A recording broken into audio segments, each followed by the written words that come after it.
जरूरत है कि ये संशोधन कोई पहली बार नहीं किया जा रहा है। वक्त में भी और हर किसी चीज में समय समय पर वक्त के हिसाब से संशोधन किए जाते हैं, उसमें बदलाव किए जाते हैं। इससे पहले भी कई बार 2013 तक इसमें संशोधन होते रहे, तब तो किसी ने इस तरीके से भ्रम फैलाने का प्रयास नहीं किया। आज जिस तरीके से भ्रम फैलाया जा रहा है कि ये मुसलमान विरोधी है, असंवैधानिक है। सोचिए, भारत की संसद में ये लोग कह रहे हैं कि कोई असंवैधानिक चीज आ सकती है।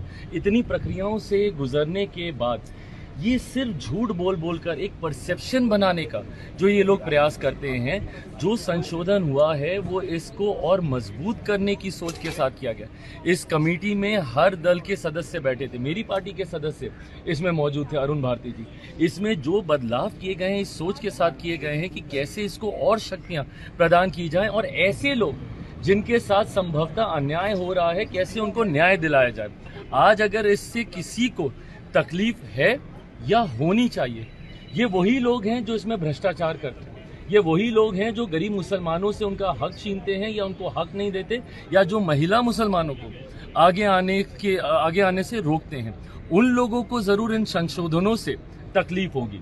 आज की तारीख में जो सकारात्मक संशोधन किए गए, भाई शुरू में हम लोगों को भी इश्यूज थे, कमेटी में हम लोगों ने भी अपनी बातों को रखा, पार्टी की तरफ से सुझाव दिए गए, पार्टी की तरफ से जहां पे जरूरी बदलावों की जरूरत महसूस हुई उसको हम लोगों ने किया। विटनेसेस के तौर पे कितने ऐसे मुस्लिम संगठन हैं जिनको हम लोगों ने खुद बुलाया, वहां पे उनकी बातों को रखा और जितनी जायज बातें हैं उनको हम लोगों ने स्वीकारने तक का काम किया।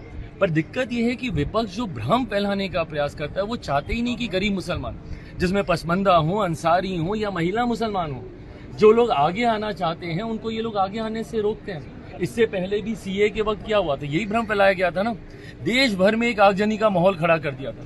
ये पुरानी संसद में मैंने खुद लोकसभा में खड़े होकर मैंने कहा था कि समय बताएगा आने वाले समय में कि भैया कौन से मुसलमान की नागरिकता छीन ली गई। एक नागरिकता देने वाले कानून को नागरिकता छीनने वाला कानून बताकर इन्होंने देश भर में आगजनी का माहौल बना के रखा। विपक्ष ने मुसलमानों के बीच इन्होंने भ्रम फैलाने का काम किया। आज फिर से वही चीजें कर रहे हैं। ये बात ये लोग समझ लें भैया, लोक जनशक्ति पार्टी में अपनी बात मैं कर रहा हूँ और मैं व्यक्तिगत तौर पे भी अपनी बात करूँ, मैं रामविलास पासवान का बेटा हूँ। उन्होंने अपनी पार्टी को खत्म कर दिया 2005 में कि एक मुसलमान मुख्यमंत्री बने। उस वक्त क्यों नहीं विपक्ष का कोई सामने आया?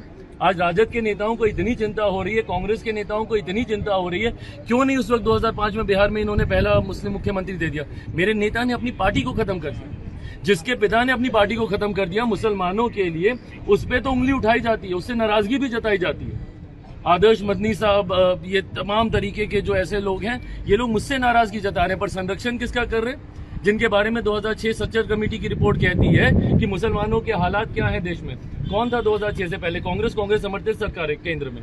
बिहार में कौन था? राजद की सरकार थी निरंतरता में 15 साल तक, 90 के दशक से लेकर 2005 तक। तो मुसलमानों के हालात खराब किए तो किसने किए? इन लोगों ने किए कि हम लोगों ने किए?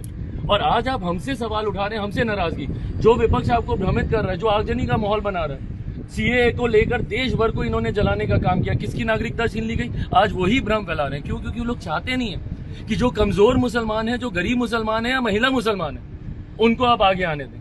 अपना आधिपत्य जता के रखना चाहते हैं कुछ मुसलमान ऐसे जो कि चाहते ही नहीं।